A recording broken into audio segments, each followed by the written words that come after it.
Welcome to SoGoodReviews.com, the YouTube edition, and we take a look at the wonderfully titled My Schoolmate the Barbarian, directed by Wong Jing and Billy Chung from 2001. And it's about good student Edward, played by Stephen Fung, who is accused of an attempted rape by a psycho girl in love with him, and after some technical misunderstanding he's transferred to the TBS Memorial School, a school with no triad influences, but it has something worse: fury and anarchy, all often culminating in fights on the top floor on top of the benches. And Edward is of course immediately targeted. He wants to defend himself, obviously, so he turns to the king of duel at the school, the now retired Stone, played by YESASIA. And seeing Stone has trouble with his studies, Edward promises tuition in return for martial arts training.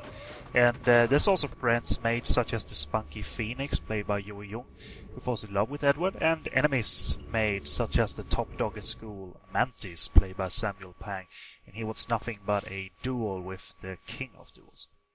And Billy Chung and Wong Jing, they have a few goals and attempts in mind for My Schoolmate the Barbarian, and they clearly aim for a younger viewing audience.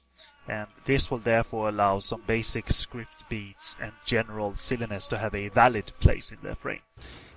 You get your good-looking, your trimmed youngsters in front of the camera and they duke it out under old master Ching Siu-tung's fight choreography, and obviously this is material bound to be greenlit instantly.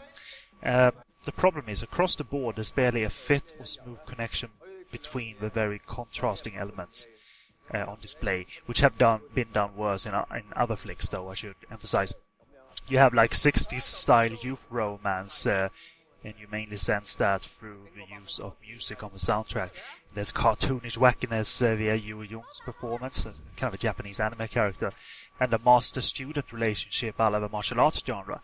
And why all this doesn't work is it lacks ignition and it lacks spark overall. And I'm pretty sure it's not due to me being an older target audience. It's having to do with that pesky notion of creating an entertaining film. It's doing enough, you ask yourself, and certainly some Hong Kong filmmakers seem to think so. What we see by them is a very hyper-sense, containing flashy camera moves and whooshy noises for the kids. And the story goes a little Class of 1999 on us via the rampant breakdown of the school system. But there's no argument put forth that we have a grave or fun satire coming from Wong Jing's script.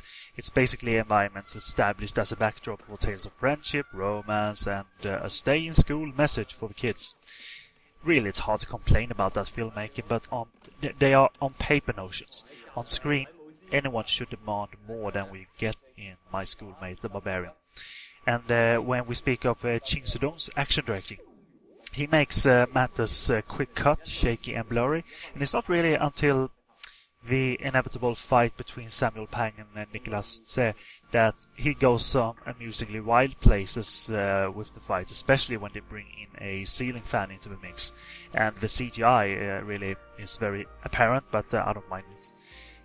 But derailing the wildness with even more wildness ultimately gets Ching Siu-tung a lower grade on this project, and it's possibly due to Wong Jing still being infatuated with the Street Fighter games, as the end fight turns Virtua Fighter-ish, Street Fighter-ish, and it's really ludicrous beyond belief. But it probably wouldn't have been so if we had approved of the basic narrative tactics that were put forth prior.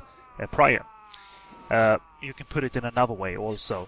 No amount of flash over sweaty hair of YESASIA moving in slow motions could have or should have saved all of the above, so not recommend.